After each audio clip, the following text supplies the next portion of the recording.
on the one hand, the world is kind of moving away. Some of the Western world countries are moving away from multilateralism into more inward-looking protectionism, while we see, quite to the contrary, here in the Southeast, and now with the further expansion through RCEP, the ASEAN bloc is doing rather well over, slowly but surely, over the decades. Your views on that and the importance of it, Dr. Rahman, please. Thank you. I think you have very rightly mentioned that RCEP has been, the negotiations has been there since 2012. In fact, it has taken about 8 years to negotiate. But on the other hand, you are also right in pointing out that multilateralism has been losing its traction, and we are seeing that WTO is becoming increasingly dysfunctional. In view of that, and in the context of COVID also, countries are pursuing protectionist policies. But at the same time, we are also seeing the rise of the mega regionals.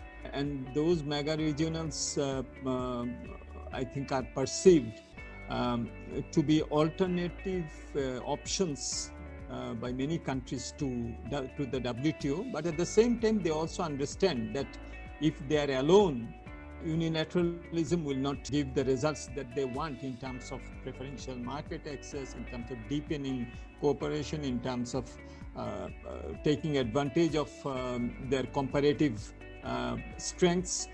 And now we see that, as you have rightly mentioned, 10 countries of the ASEAN FTA plus 5 countries with which ASEAN in fact had bilateral free trade agreement before. Now they have come under one umbrella. And as you have rightly mentioned, India was also very much in the negotiations between 2012 and 2019 when it decided to opt out, and we can discuss why. But the fact of the matter is that we have the world's largest regional agreement, and as you have mentioned, it's a comprehensive economic partnership agreement, which means that it goes beyond just the free trade agreement. So you will see that there are provisions in the 20 articles that RCEP has. There are provisions of e-commerce, provisions of common rules of origin, provisions of attracting FDI from the region. So it goes beyond just mere market access into services trade, into investment, cross-border trade facilitation. So all these makes it a comprehensive economic partnership, which is broader than free trade agreement.